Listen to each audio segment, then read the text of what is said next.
자, 길지 않기 때문에 합독하겠습니다. 30장 1절부터 6절 같이 읽으십시다. 시작. 라헬이 자기가 야곱에게서 아들을 낳지 못함을 보고 그의 언니를 시기하여 야곱에게 이르되 내게 자식을 낳게 하라. 그렇지 아니하면 내가 죽겠노라. 야곱이 라헬에게 성을 내어 이르되 그들을 임신하지 못하게 하시는 이는 하나님이시니 내가 하나님을 대신하겠느냐. 라헬이 이르되 내 여종 빌하에게로 들어가라. 그가 아들을 낳아 내 무릎에 두리니 그러면 나도 그로 말미암아 자식을 얻겠노라 하고 그의 시녀 빌하를 남편에게 아내로 주매 야곱이 그에게로 들어갔더니 빌하가 임신하여 야곱에게 아들을 낳은지라.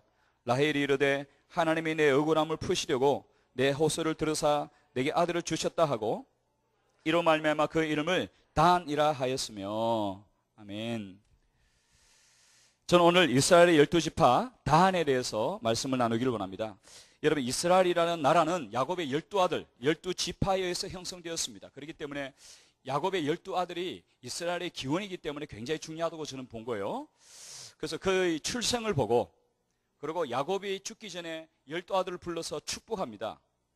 그런데 이 축복 기도가 단순한 축복 기도가 아니고 그 아이들의 그 삶을 보면서 축복 기도했는데 그것이 미래적인 어떤 예언적인 내용이 포함되어 있었습니다. 그래서 야곱의 기도에 의해서 그들의 삶이 어땠는지를 좀 잠깐 볼 것이고, 훗날 모세가 가나안 땅에 들어가기 전에 12지파를 불러서 또 축복 기도합니다. 그랬을 때 그들의 삶이 어떻게 변화됐는지, 그리고 대제사장 옷에는, 겉옷에는 흉패가 있어요. 아주 아름다운 에봇이라는 흉패가 있는데 흉패에는 사각지게 약간 좀 직사각형 형태로 보석이 12개 박혔는데 3개씩 4줄로 박혀 있습니다. 그리고 그 보석 이름이 이스라엘 12지파의 이름을 하나하나 새겨서 12개의 보석을 대제사장 흉패에 붙이는 거예요. 이스라엘 12지파는 그만큼 하나님 앞에 귀중하다는 것입니다. 보석처럼, 그리고 하나님 가슴에 달고 다닐 정도로 그만큼 소중하고 보배로웠던 그런 사람들이었습니다. 그래서 그 12지파에서 이스라엘이 나온 것입니다. 그래서 12지파를 보면서 분명한 사실은 그들은 똑같은 환경, 똑같은 부모, 똑같은 신앙 교육을 받았습니다. 똑같은 가정에서. 그들의 삶의 결과는 현격하게 달랐습니다. 이것은 구원하고 관련된 문제는 아닙니다. 이미 우리 예수 믿고 구원받은 사람은 영원히 구원받은 줄 믿습니다. 우리가 타락해도 하나님은 구원받은 사람이라면 때로는 징계했으라도 그것을 변화시켜서 믿음의 반열로, 하나님의 구원의 사람들로 회복시켜 나갈 줄 믿습니다. 그것을 성도의 견인이라고 그래요. 정말 구원받은 사람이라면 하나님 반드시 그를 찾아내시고 백성으로 삼으셔서 거룩하게 만들어서 천국까지 가게 할 줄 믿습니다. 그런데 구원받지 않은 사람은 저는 모르겠어요. 어제도 우리 강사님이 오셔서 말했습니다. 교회 안에서도 구원받을 사람이 있고 구원받지 못한 사람도 있을 수 있다고 그랬어요. 그러니까 구원만큼은 반드시 확인하고 내가 구원받았는지 받지 않았는지 그것을 점검하고 구원 문제를 확실히 짚고 신앙생활을 해야만이 안심이 되기를 줄 믿습니다. 열심히 했는데 구원받지 못했다면 우리 헛수고하는 것입니다. 자, 저는 구원 문제가 아니라 이 땅에 살면서 이 땅에서 어떻게 살았냐가 삶의 결과가 달라지고 결국은 우리는 영원까지 연결되니까 하나님 앞에 영광과 칭찬과 상급과 축복이 영원한 은혜로 주어지기 때문에 우리 이 땅의 삶이 굉장히 중요한 것입니다. 우리가 이렇게 막 쉽게 살면 안 돼요. 신앙생활은 정말 고민도 많이 하고 깊이 생각하면서 힘들게라도 성령을 의지하면서 믿음으로 살려고 몸부림쳐야 됩니다. 그래서 믿음의 선한 싸움을 뭐라고 그랬죠? 싸우라 그런 거예요. 싸우라. 싸운다는 말은 힘들게 싸워서 이겨내야 된다는 것을 의미하지 않습니까? 지면 안 되잖아요. 그래서 막 이겨내서 취해가라는 것입니다. 천국은 침노당 안에 침노하는 자를 빼앗는다고 그랬는데 침노해서 그 하나님의 은혜와 축복들을 막 취하는 거예요. 뺏어오는 거예요. 가만히 있으면 안 되는 거예요. 그래서 신앙생활은 때로는 어떤 면에서 영적 전쟁이고 투쟁하는 것이고 싸우는 것이고 전쟁하는 것입니다. 여러분, 쉽게 얻으려고 생각하면 안 돼요. 전쟁은 힘들게 때로는 목숨을 걸고서라도 싸워서 취해오는 것이 전쟁이지 가만히 있으면 저절로 주어지는 게 아니에요. 구원은 공짜로 주어졌지만 하나님의 은혜와 축복과 천국에서 얻게 될 상과 영광은요 싸워서 얻는 거예요.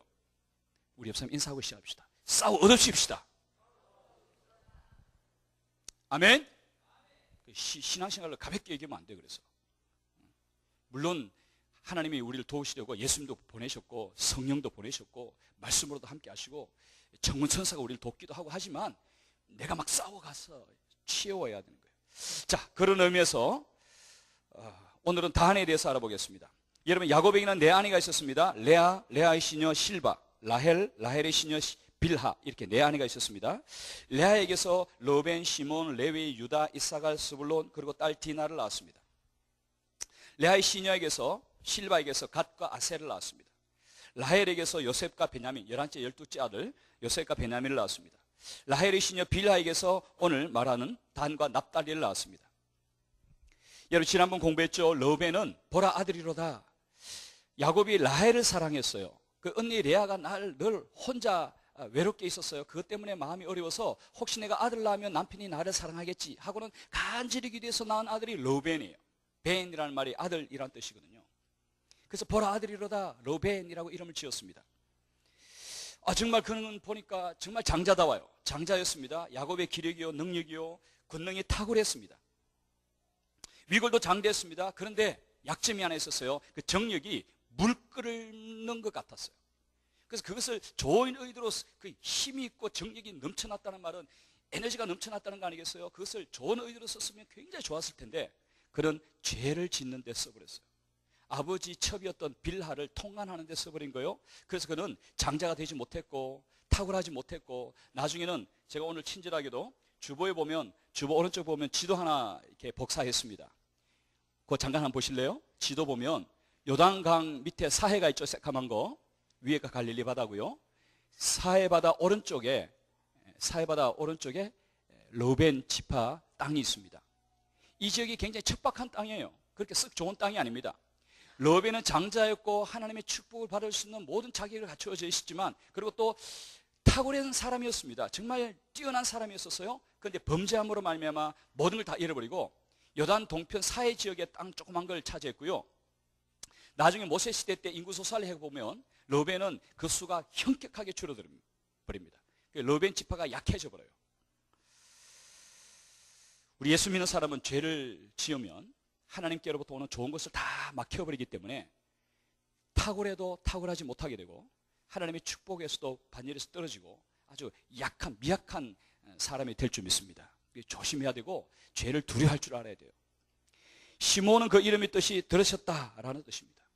그래도 남편이 자기에게 마음을 돌이키잖아요. 그래서 또 간절히 기도해서 얻은 아이가 시몬입니다. 하나님의 얘기를 또 들으셨다 이런 뜻입니다. 그런데 시몬도 약점이 있었어요. 성격이 과격했던 것입니다. 야곱이 기도할 때에 그는 칼의 도구라고 잔인한 사람이라고 그렇게 기도했습니다. 그 기도대로였던지 딸 디나가 세겜 족속 추장 아들한테 성적인 범죄를 범하게 돼요. 그 일로 인해서 결혼시키려고 하다가 시몬이 제의를 하나 합니다. 우리는 하나님의 백성들이기 때문에 할례를 받아야 됩니다. 할례 받게 하면 우리와 같이 관계를 갖겠습니다. 그러면 딸 디나를 주겠습니다. 그렇게 속인 거예요. 그래서 세겜 추장은 또 아들이 그렇게 간청하니까 그 좋게 여겨서 모두 다 할례를 받게 만들었어요. 세겜 족속 남자들은 할례 받는 순간 밤에 가서 시몬과 레이가 둘이 가서 칼로 다 그들 남자를 죽였습니다. 그래서 칼의 도구였고 잔해의 기계였었어요. 그래서 성격이 포악하고 굉장히 거칠고 사람들을 죽여서 손에 많은 피를 흘렸던 것 같아요. 그래서 결국 시몬도 장자가 되지 못했습니다. 그런 둘째 아들이라 르벤이 장자 되지 못하면 자동적으로 장자 될 수 있는 사람이었음에도 불구하고 그런 죄로 말미암아 장자가 되지 못했습니다. 그리고 가나안 땅에 들어가서 땅을 차지하는데 잠깐 그거 볼까요? 요단 서편 맨 아래쪽 지금의 네게브 사막 지역, 사람이 살 수 없는 땅, 사막 지역을 차지하는 땅은 넓었지만 정말 가장 처참한 그런 지파가 되고 말았습니다. 그리고 더 놀라운 것은요, 모세가 12지파를 불러서 기도할 때에 시몬 지파는 빠져요. 잊혀진 지파가 되고 그러고 말았습니다. 그리고 레위가 셋째 아들입니다. 셋째 아들도 같이 시몬과 함께 죄를 지었지만 금송아지 사건으로 인해서 하나님 편에 설 사람 나와라 했을 때 레위 지파가 나왔어요. 그 일로 하나님이 은혜를 주셔서 제사장 지파가 됩니다. 레위 지파를 보면 참 위로가 돼요. 그렇게 범죄해도 회개하고 하나님 편에 서면 하나님 용서하시고 다시 한번 기회를 주신다, 이런 의미가 있습니다. 그리고 넷째가 유다입니다. 유다는 장자죠. 그래서 유다는 맨 끝에 제가 하도록 하겠습니다. 오늘은 다섯째 아들 단에 대해서 알아보겠습니다. 여기까지 잘 따라왔나요? 복습 잘 했죠? 예, 오늘 단 세 가지만 딱 알아보겠습니다. 첫째로 출생에 대해서 알아보겠습니다. 창세기 30장 5절 6절 보면 빌하가 임신하여 야곱에게 아들 낳은지라 라헬이 이르되 하나님이 내 억울함을 푸시려고 내 호소를 들으사 내게 아들을 주셨다고 이로 말미암아 그 이름을 다한이라 하였으며 라고 말합니다. 레아에게는 벌써 아들이 넷이나 있었습니다. 그러나 정작 야곱이 사랑하는 라헬에게는 아들이 없었어요. 그래서 마음이 너무 상해서 남편에게 화를 내면서 말합니다. 내게도 아들을 낳게 하라. 그러니까 남편이 하나님이 못 낳게 하는데 내가 대신 하겠는가? 라고 또 이제 화를 내면서 맞받아쳤습니다. 그때 응급결에 자기 시녀였던 빌하를 남편에게 줬습니다. 그래서 빌하를 통해서 낳은 아들이 다한입니다. 다한이라는 말은 다니엘도 그런 뜻인데요. 판단하다, 심판하다 이런 뜻이 있습니다. 다니엘은 엘이 하나님이라는 뜻이거든요. 하나님이 심판 이런 뜻이 있습니다. 하나님이 라헬의 기도를 들으시고 판단하셔서 그 억울함을 풀어주시기 위해서 다한을 주신 거예요. 그래서 다한이라는 이름을 지었습니다. 판단하다 이런 이름으로. 여러분 여기서 우리가 영적으로 받을 수 있는 교훈이 뭐냐면 우리도 살아가다 보면 하나님 자녀로서 살지만 하나님 백성으로서 살지만 억울하고 힘들고 어렵고 고통스러운 일을 많이 겪을 수 있다는 것입니다. 그런 어려움과 고통과 원한 때로는 억울함들 이런 것을 받을 때에 사람에게 쏟지 말고 하나님께 기도하는 여러분 되기를 주 이름으로 축원합니다. 하나님께 기도하면 내 마음이 먼저 치유됩니다. 그리고 내 기도를 들으시고 하나님 반드시 응답하십니다. 사람에게 쏟지 마세요. 사람에게 말하지 마세요. 잠깐 위로는 되겠지만 해결되는 건 아닙니다. 우리의 진정한 문제를 해결할 분은 하나님밖에 없는 줄 믿으시기 바랍니다. 눈에 안 보이지만 반드시 내 기도 들으시고 응답할 줄 믿습니다. 라헬의 기도를 들으시고 다한을 주신 하나님. 다윗도 사울 왕 때문에 얼마나 많은 억울한 일을 당하고 얼마나 고통스러운 일을 당했습니까? 그럴 때 다윗은요 사람에게 하소연하지 않았어요. 언제나 하나님께 나가서 기도했습니다. 하나님 나의 기도를 들으시고 응답해 주옵소서. 내가 고통 가운데 울부짖나이다. 시편 3분의 2가 다 다윗의 시라고 말해도 과언이 아닙니다. 그 다윗의 시가 대부분 뭐냐면 기도예요. 기도. 근데 3분의 2가 되는 그 기도 내용이 좋은 마음에서 기도하는 내용은 거의 없습니다. 대부분 고통 가운데 대적들이 괴롭게 하기 때문에 힘든 일을 만났기 때문에 하나님께 나가서 대부분 기도합니다. 그래서 첫 기도가 대부분 이런 기도예요. 하나님 내가 죽게 되었나이다. 언제까지 나를 돌아보지 아니하시려니까. 내가 언제까지 나를 내버려 두시려니까. 내가 밤에도 부르짖고 낮에도 부르짖나이다. 항상 기도는 이렇게 출발합니다. 대부분 기도가. 그런데 여러분 놀라운 것은 시편을 보면 참 위로가 되고 힘을 얻는 게 뭐냐면 여전히 문제는 있어요. 여전히 어려워요. 여전히 고통스러운 문제는 산적해 있는 거예요. 그런데 하나님 앞에 나가서 은밀한 데 가운데 계신 하나님께 나가서 기도하면 처음에는 막 하소연하는 기도합니다. 너무 힘듭니다. 너무 어렵습니다. 괴롭습니다. 기도하다가 서서히 기도하면 내 마음이 치유되기 시작합니다. 그 기도가 서서히 사라집니다. 그러다가 이제 기도가 어디로 바뀝니까? 하나님이 보이기 시작합니다. 아, 하나님이 나와 함께 하시는구나. 아, 하나님 내 기도 들으셨구나. 하나님 내 곁에 계시네. 이게 막 느껴오기 시작합니다. 그동안에는 멀리 느꼈는 하나님. 이 문제 때문에 내가 고통 가운데 울부짖고 있는, 그래서 하나님은 내 기도에 기도 기울이지 않는 하나님으로 느껴오던 그 하나님이 기도하는 순간 이게 10분이 됐던 아니면 길게 가는 사람은, 훈련이 안 된 사람은 1시간 해도 잘 안 되겠지만 어떤 사람은 일주일 해도 잘 몰라요. 하나님 나와 함께 한다는 것이 안 믿어져. 좌우지간 이 훈련돼야 돼. 어쩔 수 없어요. 기도 훈련은 기도밖에 없는 거예요. 기도밖에. 해봐야 되는 거예요. 기도 많이 하시기 바랍니다. 그래 기도 맛을 알아요. 아니면요, 기도는 머리로 아는 게 아니에요. 배워서 아는 게 절대 아니에요. 경험해봐야 돼요. 경험해보면 기도하면 할수록 문제가 서서히 사라지고 마음의 근심이 사라지고 두려움이 사라지고 원통함이 사라집니다. 희한하게도 성령이 싹싹 거듭하는 거예요.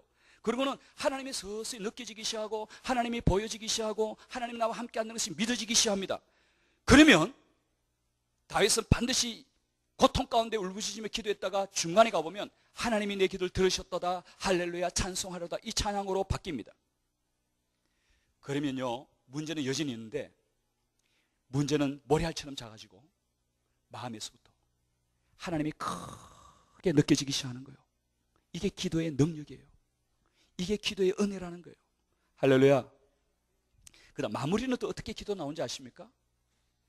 하나님 그분이 어떤 분인지를 찬양하면서 하나님의 위대하심과 하나님의 전능하심과 하나님의 광대하심이 믿어지면서 이제 문제는 아주 작게 보여요. 먼지 티끌처럼 보이고 하나님이 크게 보이면서 할렐루야 위대하신 하나님을 찬양하리로다. 문들아 머리 들어라.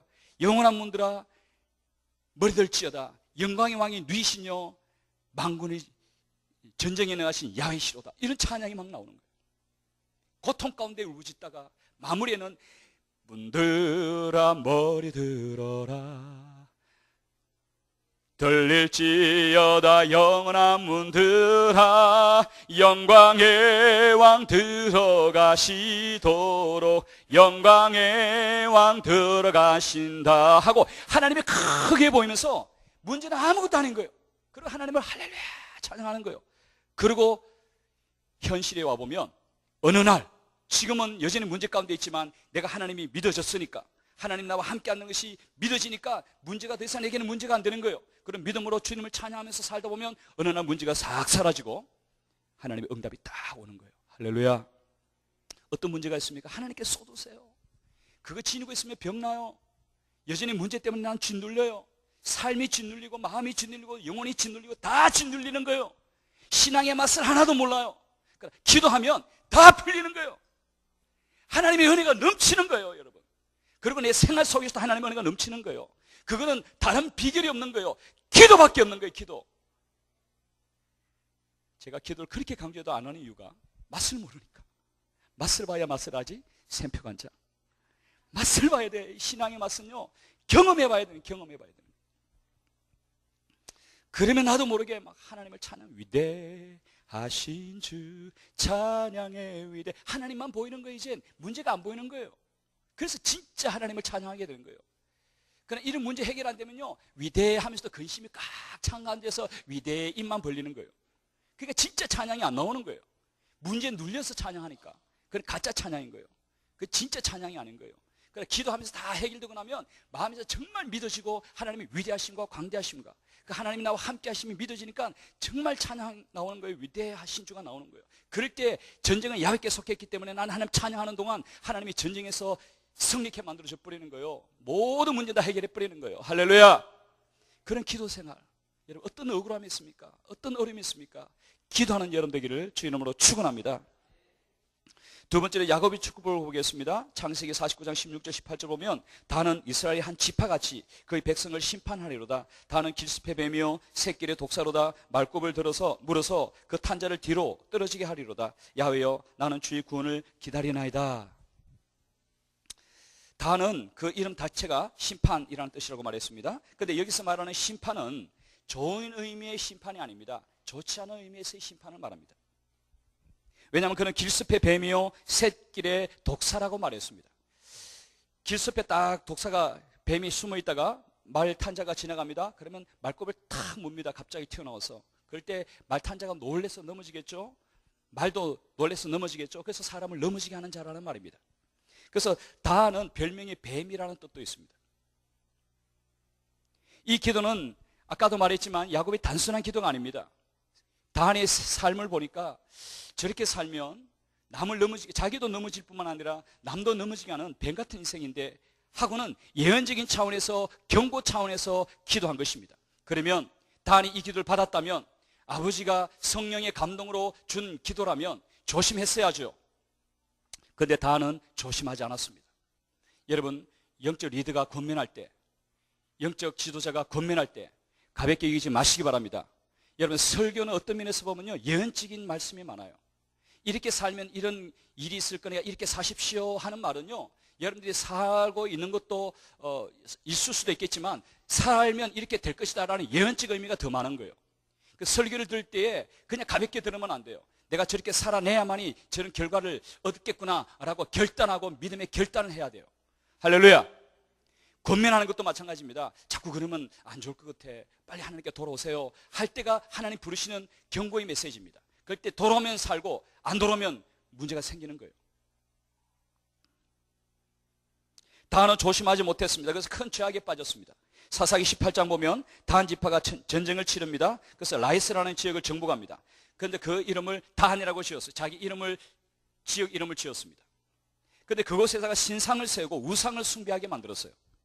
그리고는 게르솜 아들인 요나단과 그 자손들을 제사장 삼아서 거기에서 우상 숭배하게 만들었습니다. 그러니까 자기도 우상 숭배할 뿐만 아니라 다른 지파까지 우상 숭배하도록 만들어서 자기도 넘어질 뿐만 아니라 다른 사람까지 넘어지게 만드는 그런 큰 죄악 가운데 빠진 것입니다. 29절 31절 보면 이스라엘에게서 태어난 그들의 조상 다한의 이름을 따라 그 성읍을 다한이라 하니라. 그 성읍의 본 이름은 라이스였더라. 다한 자손이 자기를 위하여 그 새긴 신상을 세웠고 모세의 손자여 게르솜의 아들인 요나단과 그의 자손은 다한 지파의 제사장이 되어 그 땅 백성이 사로잡힌 날까지 이르렀더라. 하나님의 집이 실로에 있을 동안에 미가가 만든 바 새긴 신상이 다한 자손에게서 있더라. 다한 자손은 우상을 섬기면서 우상을 섬기는 본거지가 되어버린 거예요. 자기만 망한 것이 아니라 남까지 망하게 만든 거예요. 뿐만 아닙니다. 왕정시대 때도 그 단지파 땅에 우상이 단을 만들었습니다. 열왕기상 12장 28절 29절 보면 이에 계획하고 두 금송아지를 만들고 우리에게 말하기를 너희가 다시는 예루살렘에 올라갈 것이 없도다. 이스라엘인은 너희를 애굽 땅에서 인도하여 올린 너희의 신들이라 하고 하나는 베델에 두고 하나는 단에 둔지라. 이 일이 죄가 되었으니. 결국 단은 하나님 앞에 또 버림받아서 조그만 보면 지중해 서쪽 연안 지역 조그만 땅 하나 얻고요. 그리고 더 놀라운 것은 요한계시록 7장에 보면 천사가 이스라엘 12지파에게 인을 칩니다. 그런데 그 12지파 중에 단 지파 이름이 없어요. 놀랍잖아요. 에브라임 지파도 없습니다. 우상 숭배했기 때문에. 여러분, 하나님은 우상을 미워하십니다. 그러면 예수 믿는 사람이 우상이 뭘까요? 우리는 불쌍하게 절 안 합니다. 다른 종교를 믿지 않습니다. 예수 믿는 사람에게 우상은 하나님보다 더 사랑하는 것이 우상일 수 있습니다. 하나님 분명히 우리에게 말씀하셨습니다. 첫째 등에는 계명이 뭐라고요? 마음을 다하고 뜻을 다하고 성품을 다하고 목숨을 다해서 하나님 사랑하라고 그랬죠. 그런데 내 마음에 하나님의 사랑보다 다른 것을 더 사랑하는 거예요. 더 가치 있게 여기는 거예요. 더 소중하게 여기는 거예요. 그럼 다 우상일 수 있다는 것입니다. 그게 자녀일 수 있고 물질일 수 있고 내 자신일 수도 있고 어떤 직장일 수도 있고 여러 가지 세상 그 무엇일 수 있습니다. 여러분, 이 마지막 때는요 정말 1계명이 가장 위에 올라가야 할 때인 줄 믿습니다. 그래야 주님 맞이할 준비를 할 수 있는 거예요. 신부는 그렇게 준비해야 되는 거예요. 이제는 세상에 미련은 가질 때가 아닙니다. 이제는 좀 세상을 버리고 포기하고 단순하고 가볍게 살 때입니다. 오늘 제가 예수 믿고 복 받으라 설교 안 하기 때문에 조금 무겁게 들릴 수 있어요. 저는 그 수준을 뛰어넘어서 지금 말하고 있는 것입니다. 그는 어린아이 신앙에서 벗어났으면 좋겠다라는 마음에서 드린 것입니다. 이제는 제자의 삶을 살 때예요. 아멘이십니까? 제자가 뭐예요? 제자는요 복 주시옵소서 하는 사람이 아니에요. 이미 십자가 안에서 다 주셨으니까 더 이상 달라고 구하면 안 돼요. 하나님 또 다 알아줄 거예요. 무슨 물까 무슨 물까 무슨 맛일까 염려하지 말라고 그랬다고. 제자는 자기를 부인하고 자기 십자가를 지고 주를 쫓는 사람인 줄 믿습니다. 부인할 줄 아는 사람, 세상 것을 좀 버릴 줄 아는 사람, 단순하게 살고 간편하게 살고 간단하게 살 줄 아는 사람이 제자인 줄 믿으시기 바랍니다. 선두주자의 삶이라는 것은 예수님 맞이한 사람이 선두주자였잖아요. 그 세례 요한과 안나가 예수님 맞이했잖아요. 가장 선두했었잖아요. 세상 사람들은 다 세상에 묻혀있을 때 가장 믿음의 반열에서도 가장 앞장서서 예수님 맞이할 준비하다가 예수님 만났어요. 그게 선두주자 아닙니까? 그러면 우리가 선두주자의 삶을 살아야 된다면 예수님 곧 오시면 가장 앞에서 만나야 될 사람이 선두주자인 줄 믿습니다. 그렇다면 세례 요한처럼 안나처럼 살아야 된다고 저는 생각합니다. 세례 요한은 어떤 삶을 살았어요? 광야에서 살았어요. 고급 아파트에서 안 살았어요. 저는 지금 고급 아파트를 버리라는 말은 절대 아닙니다. 그런 정신, 스피릿을 가지고 살라는 말입니다. 광야에서 살았어요. 낙타 트롯을 입었습니다. 허리에 가죽띠를 띄웠습니다. 메뚜기와 석청만 먹으면서 광야에서 외친 자의 소리였습니다. 복음을 외치며 살았다는 말입니다. 그러다가 예수님 맞이한 거예요. 예수님 맞이할 때 그냥 세상 잠에 취해서 세상 쾌락에 취해서 살다가 예수님 절대 맞이할 수 없습니다. 기름 준비한 자만이 만날 수 있습니다. 그렇게 간편하게, 좀 간단하게 좀 단순하게 세상 것 좀 치릉치릉 걸치고 하는 거 좀 버리고 믿음으로 살다가 주님 맞이할 수 있는 여러분 되기를 주 이름으로 축원합니다. 안나 여순자는 결혼한 지 7년 만에 과부가 되었어요. 그때 모든 거 다 툴툴 털어버리고 세상 다 버리고 실제 그는 성전에 들어가서 84세가 될 때까지 한 30세에 들어갔다고 예상하십시다. 그럼 54년 동안 주야로 금식하다가 예수님 만났어요. 기도자의 삶을 산 거예요. 기도로 열방을 섬긴 거예요. 기도로 교회를 섬긴 거예요. 기도로 영혼들을 섬긴 거예요. 기도로 세계 선교를 한 거예요. 기도하면서 세상을 다스린 거예요. 기도자의 삶을 산 거예요. 우리 몸으로도 뭔가 할 수 있지만 기도를 할 수 있는 것이 더 많습니다. 할렐루야! 기도하는 여러분 되기를 주 이름으로 축원합니다. 기도로 세상을 정복하고 기도로 세상을 다스리는 여러분 되기를 주 이름으로 축원합니다. 그러다가 예수님 맞이하는 거예요. 세상 위에서 살다가는요, 예수님도 맞이하지 못할 가능성도 있습니다. 우리는 다시 오실 예수님을 기다리는 신부입니다. 그러면 단순하고 가볍게 살 줄 아는 그런 신부로 준비해야 되는 것입니다.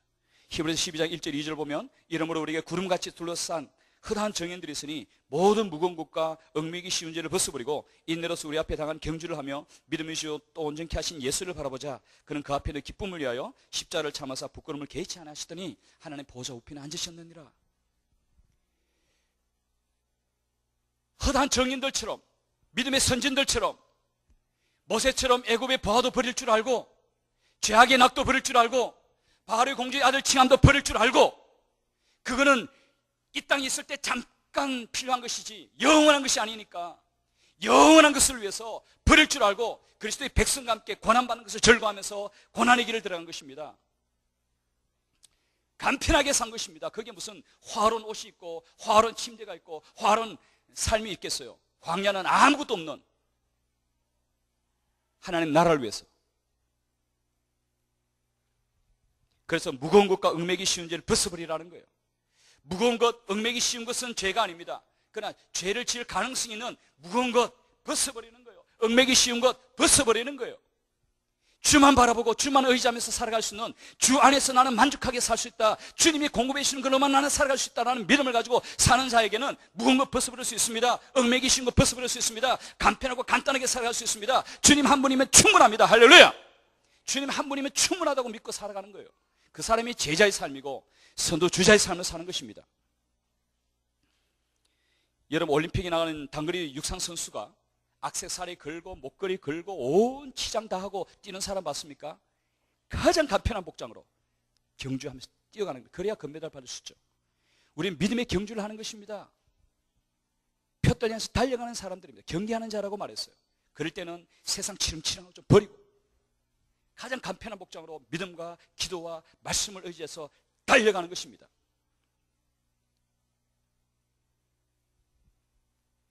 다는 자기 지역의 신상을 세울 뿐만 아니라 다른 사람까지도 우상을 섬기게 만들어서 망하게 만들었습니다. 내가 하나님보다 더 사랑을 했습니까? 좀 버리는 시간 되기를 축복합니다. 그리고 다니 자기만 우상 섬기는 게 아니라 다른 사람도 우상 섬긴 것처럼 나를 만나는 사람들이 세상의 도전을 받아서 더 잘 살고 더 좋은 거 취하고 그런 도전을 받는지, 나를 만나면 사람들이 영적인 도전을 받아서 내가 이러면 안 되겠다, 믿음으로 살아야 되겠구나, 기도하며 살아야 되겠구나, 저렇게 믿음으로 사니까 넉넉히 하나님 은혜 가운데 사네, 나도 저렇게 믿음으로 살아봐야지 라는 도전을 받습니까? 내게서 나오는 말들이 세상을 자꾸 추구하는 말을 나옵니까? 하나님을 의지하게끔 만드는 말이 나옵니까? 내게서부터 듣는 사람들이 어떻게 듣고 있습니까? 어떤 영향을 받고 있습니까?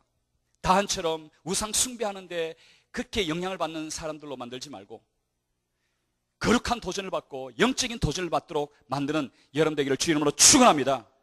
그럴 때 같이 살아나는 거예요. 마지막 세 번째로 모세의 기도를 보겠습니다. 신명기 33장 22절을 보면 다한에 대하여 일러스되 다한은 바산에서 뛰어나는 사자의 새끼로다 라고 말했습니다. 모세는 다한 지파를 바산에서 뛰어나는 사자 새끼로 또 말했고 보았습니다. 그래서 다한은 두 별명이 있다고 볼 수 있죠. 사자와 뱀입니다. 이거는 두 가지로 이렇게 말할 수 있습니다. 우리가 가지고 있는 재능과 달란트와 어떤 능력과 이런 물질과 여러 가지 내가 가지고 있는 모든 것들 하나님 앞에 긍정적으로 아름답게 쓰임받으면 사자처럼 쓰임받을 수 있고, 잘못 쓰임받고 부정적으로 좋지 않은 죄악 가운데 쓰임받으면 뱀처럼 쓰임받을 수 있다는 것을 말하는 것입니다. 여러분 가지고 있는 그런 재능, 달란트, 능력, 물질, 힘, 하나님의 용도로, 하나님 목적대로 선한 것에 아름답게 쓰임받는 여러분 되기를 주 이름으로 축원합니다. 그러지 않으면 뱀처럼 쓰임받는 거예요. 그 대표적인 예가 삼손입니다. 삼손은 나시린이었습니다. 사사로 부름받았습니다. 기름 부음받았습니다. 구별되었습니다. 머리에 삭도를 대지 않으면 힘이 천하장사였습니다. 낙타뼈로 블레셋에서 3,000명이나 죽일 정도로 강한 사람이었습니다.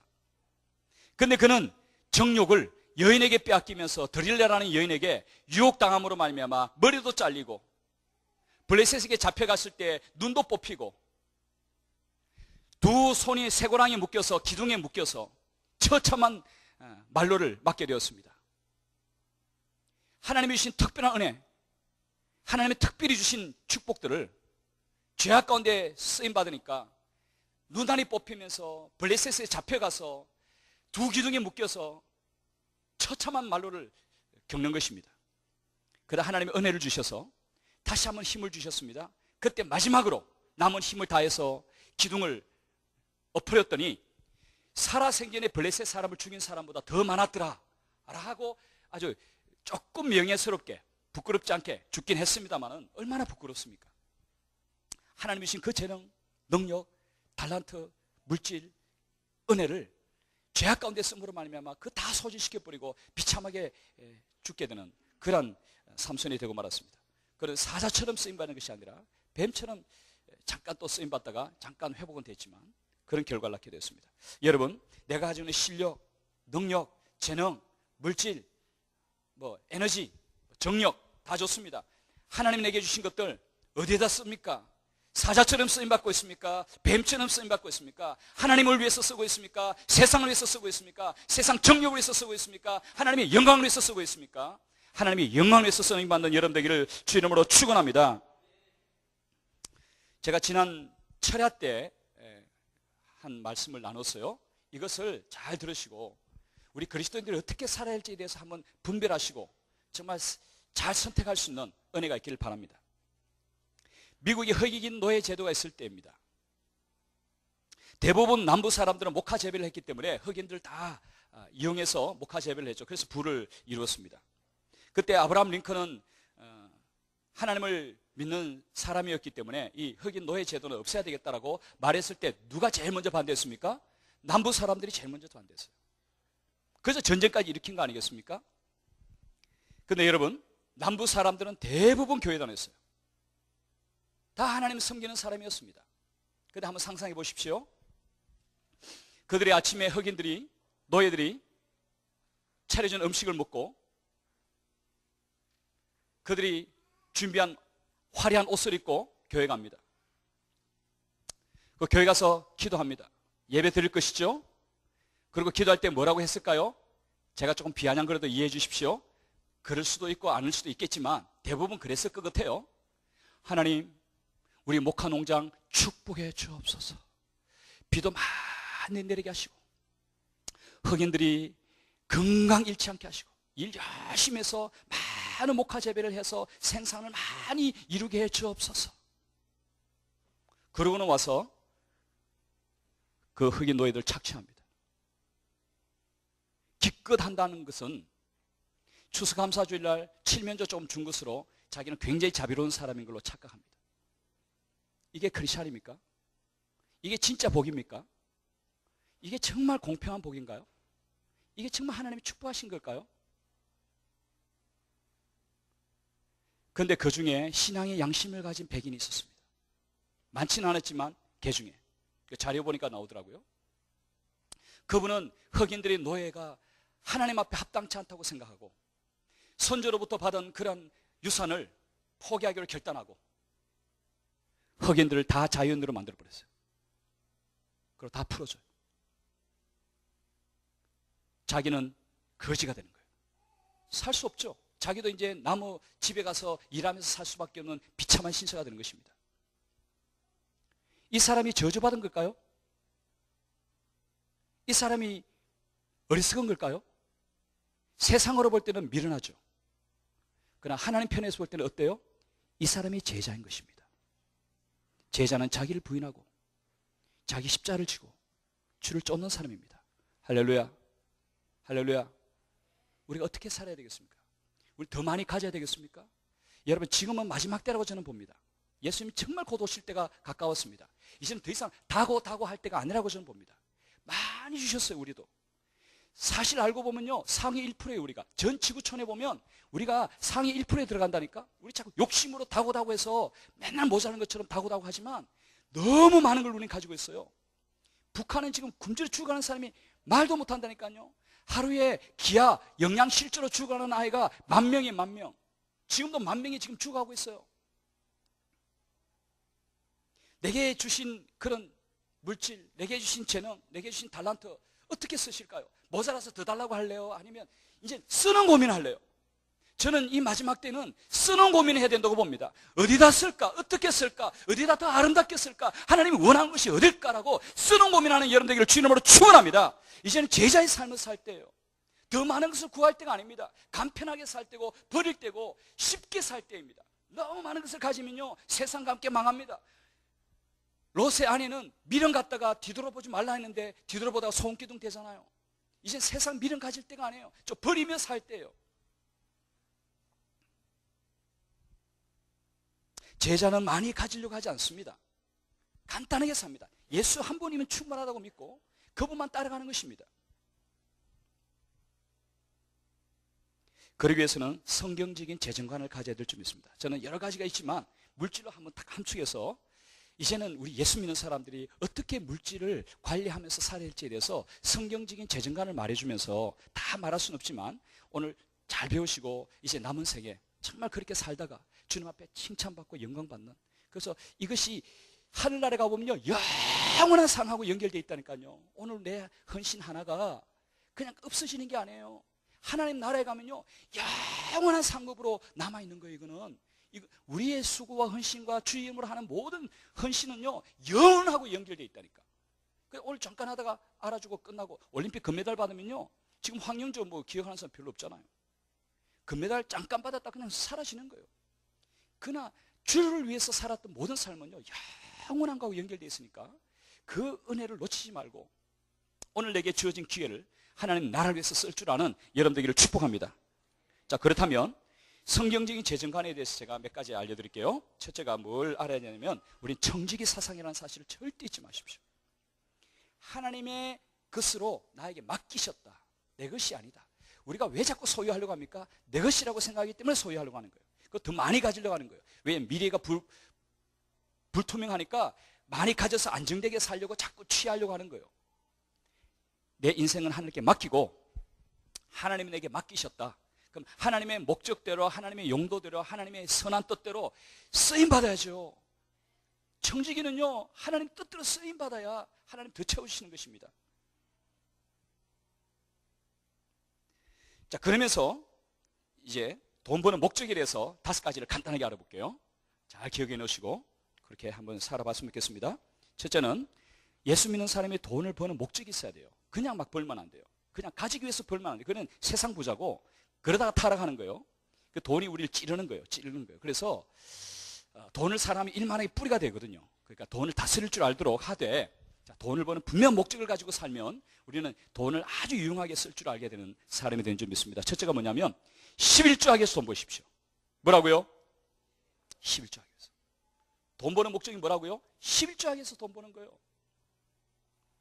왜냐하면 11조는 하나님의 것이기 때문에 하나님 것을 구별해서 11조하기 위해서 난 돈 번다라는 사고를 가지고 돈을 버는 거예요. 그러면 11조는 반드시 하게 되겠죠. 11조 왜 또 중요합니까? 너희 하나님 것을 창고에 들여보라. 내가 복을 붙지 않아보라 했습니다. 하나님이 창고, 이 성전에 들여라 그랬어요. 왜냐하면 기독교가 부흥한 나라, 기독교가 세워진 나라들은 교회가 11조가 들어오잖아요. 그럼 교회는 절대로 착복하지 않죠. 물론 중세 타락 때는 교회 짓느라고 잘못된 용도로 쓰기도 했지만 종교개혁 이후에는 개신교들이 정말 유용한 데 썼거든요. 그들이 구제하고 선교하는 데 썼다고요. 교회가. 그래서 부가 평등하게 된 거예요. 만약에 교회가 그 역할을 못했다면 이 땅은 다 공산주의로 바뀌었을 거예요.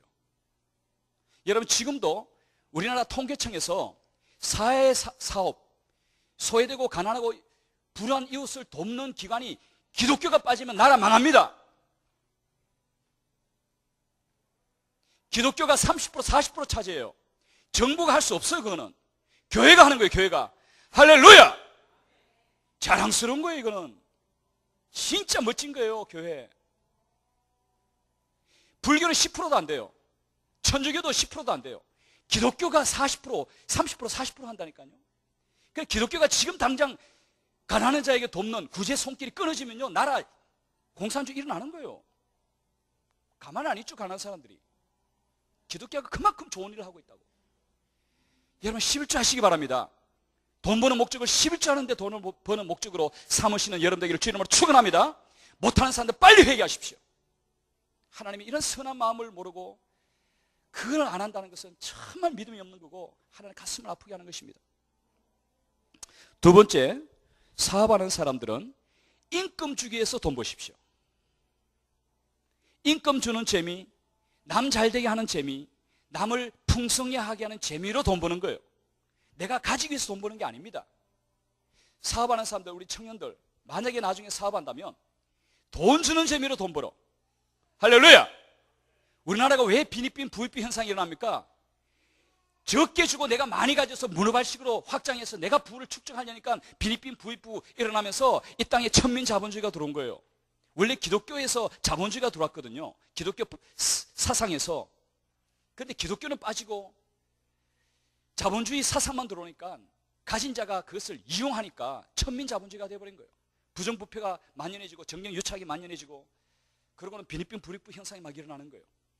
여러분, 돈 버는 사람은요, 내 직원들 복지, 내 직원들 잘 살게 하는데 돈을 버는 목적으로 돈을 버는 거예요. 아멘이십니까? 만약에 내가 거느리는 직원이 일반적으로 100만 원 줍니까? 나는 120만 원 줘요. 그게 하나님의 축복이라고. 남을 윤택하게 하면 내가 윤택함을 받는 거예요. 세 번째로, 정당한 세금을 내십시오. 저도 젊은 날 장사해봐서 합니다. 세금 내기 어렵습니다. 우리나라 세금 제도 어렵습니다. 그런데 해야 돼요. 왜냐하면 나라가 잘 돼야 우리도 또 잘 될 수 있으니까. 우리나라가 잘 돼야 됩니다. 왜요? 단순히 우리가 좀 이렇게 민족주의적인 성향이 있어서 또 어렵게 살았기 때문이가 아니고, 저는 정말 우리나라가 잘 되다고 보는 이유가 제사장 국가 돼야 되니까. 세계 선교하는 민족이 돼야 되니까. 할렐루야! 그러려면 세금 많이 내야죠. 세금 포탈하면 안 돼요. 세금 빼먹으면 안 돼요.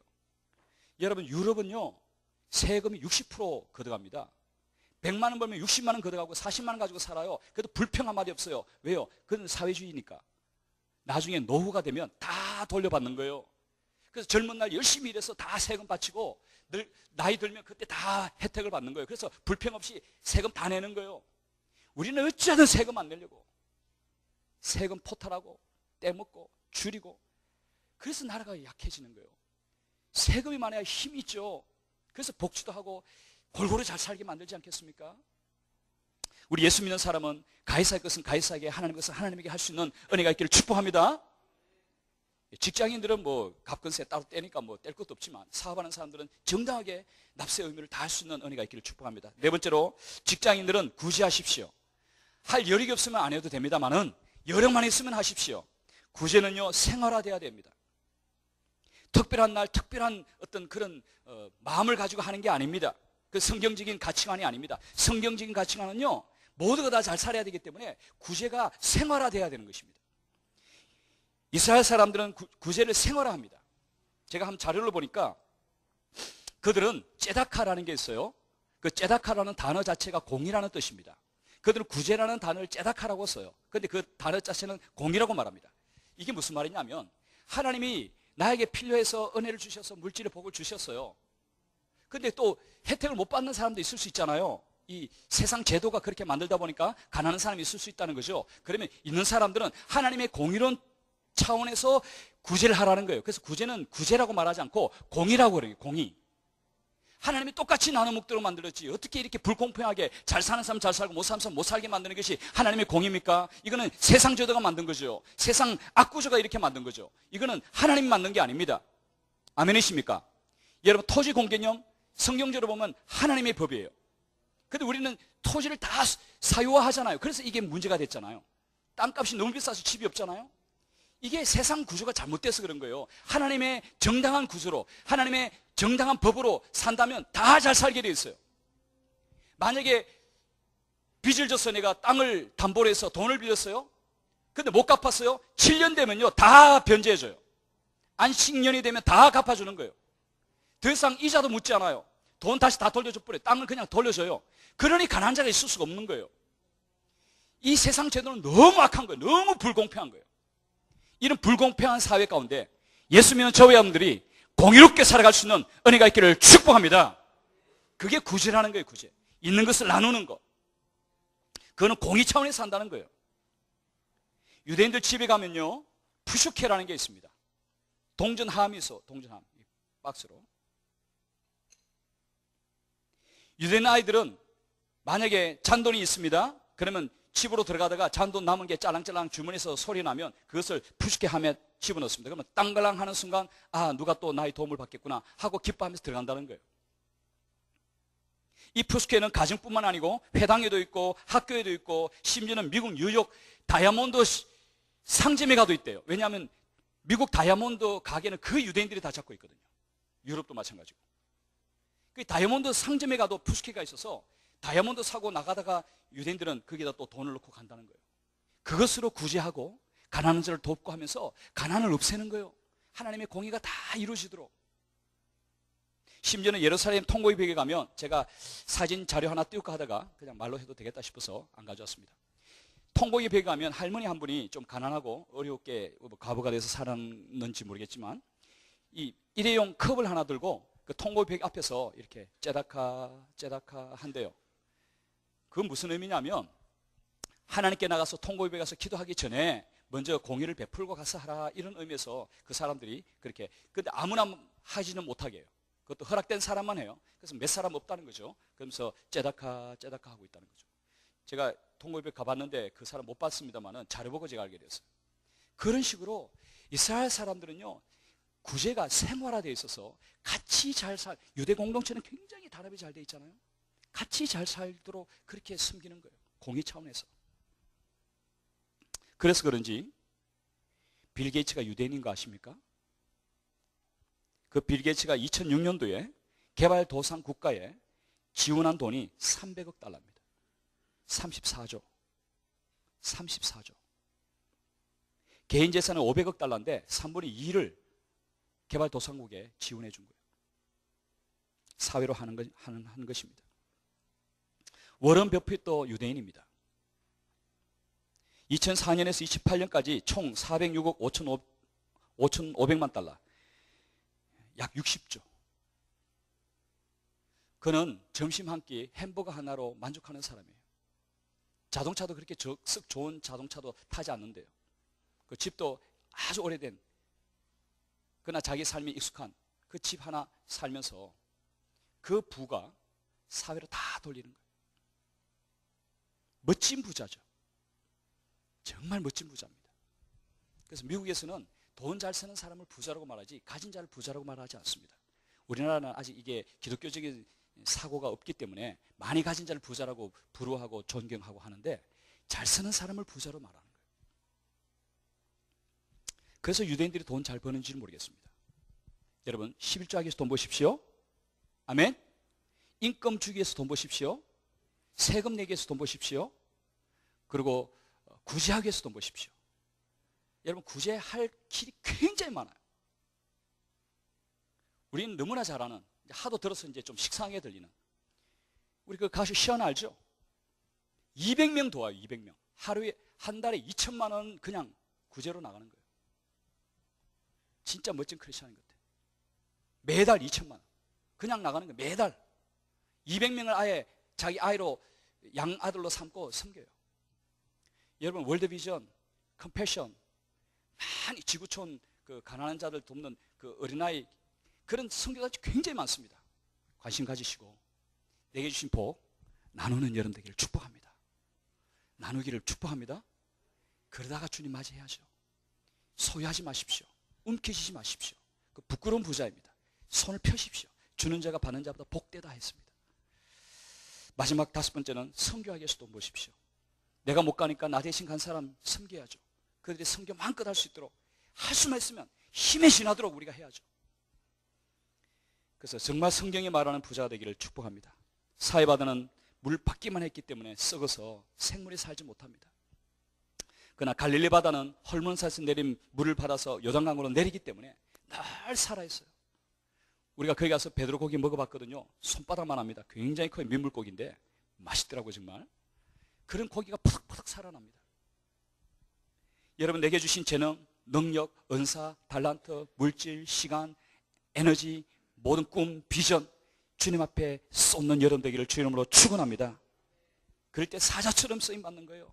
아니면 뱀처럼 쓰임받을 수도 있습니다. 그리고 단지파의 보석은 녹보석입니다. 아주 초록색을 띤 아주 바스람한 보석인데요. 이것은 정복자와 파괴자라는 두 의미가 있다고 그래요. 그래서 전쟁에서 이기면 병사가 녹보석을 들고 막 뛰어다니면 아 이겼구나 이걸 안다는 것입니다. 그래서 정복했다라는 의미가 있고 또 패자 입장에서 볼 때 녹보석을 들고 있으면 뭐예요? 우리가 졌다라는 의미 있지 않겠어요? 그래서 녹보석은 정복자와 파괴자의 의미가 같이 있는 거예요. 마찬가지로 사자와 뱀과 같은 의미가 있는 것처럼 다는 녹보석과 같은 존재였다는 것입니다. 하나님 앞에 아름답게 선한 용도로 멋지게 쓰임받으면 사자처럼 쓰임받을 수도 있지만 뱀처럼 쓰임받으면 파괴하는 것으로 같이 망하는 것으로 같이 죽는 것으로 쓰임받을 수 있는데 다는 이쪽에 쓰임받은 거예요. 저와 여러분들은 사자처럼 멋지게 쓰임받는 그러다 주님 맞이할 수 있는 은혜가 있기를 축복합니다. 기도하겠습니다. 하나님 감사합니다. 단을 통해서 우리가 영적 교훈을 받습니다.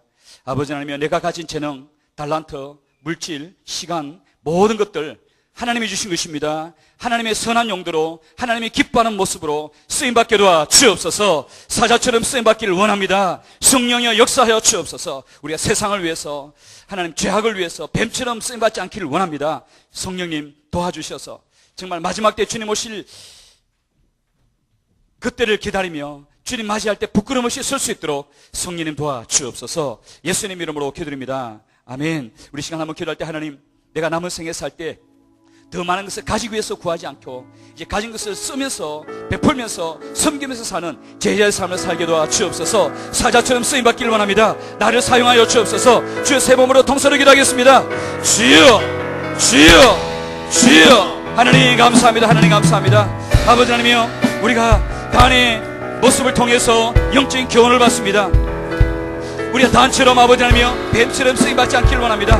악한 용도로 쓰임받지 않기를 원합니다. 내가 가진 하나님 재능과 달란트와 그러한 실력과 능력과 물질과 시간과 모든 에너지를 하나님 사자처럼 하나님의 선한 용도로 쓰임받기를 원합니다. 우리를 사용하여 주옵소서. 우리를 써 주옵소서. 나를 통해서 사람들이 살아나고 나를 통해서 사람들이 세워지고 나를 통해서 하나님 구원의 역사가 일어나고 나를 통해서 하나님 나라가 확장되는데 쓰여지게 도와 주옵소서. 포기 아버지 하나님이여 단처럼 뱀처럼 쓰임받지 않기를 원합니다. 오히려 세상 쾌락을 위해서 세상 정욕을 위해서 세상 아버지 하나님이여 욕망을 위해서 쓰임받다가 같이 망하는 어리석은 자 되지 않기를 원합니다. 성령님이 역사하여 주옵소서. 성령님이 역사하여 주옵소서. 성령님이 역사하여 주옵소서. 우리를 새롭게 하여 주옵소서. 하나님 더 이상 우리가 이제는 하고다고 할 때가 아닌 줄 압니다. 하나님 자기를 부인하고 자기 십자를 지고 주를 쫓을 때입니다. 제자의 삶을 살 때입니다. 아버지 하나님, 우리가 제자의 삶을 살아갈 수 있도록 성령님이 역사하여 주옵소서. 주님 역사하여 주옵소서. 이제는 쉽고 간편함에 간단하게 살 때입니다. 얽매기 쉬운 채 무거운 짐 벗어버릴 때입니다. 옛것을 벗어버리고 새 사람으로 날마다 새롭게 살아갈 때입니다. 아버지 하나님이여, 이제 세상 죄악을 벗어버리게 하시고 하나님의 거룩한 하나님 은혜를 힘입어서 주의 뜻을 쫓아 살 수 있는 우리 모든 성도들에게 도와주옵소서. 성령이여 역사하여 주옵소서. 제자가 되기를 원합니다. 주를 따르는 제자가 되기를 원합니다. 더 이상 세상 욕망을 구하는 제자 되지 않기를 원합니다. 세상 욕심을 구하는 그러한 하나님 백성들 되지 않기를 원합니다. 이제는 제자의 삶을 살기를 원합니다. 신부로서 몸을 준비하고 단장하기를 원합니다. 예수님 맞이할 준비하기를 원합니다. 성령의 역사하여 주옵소서.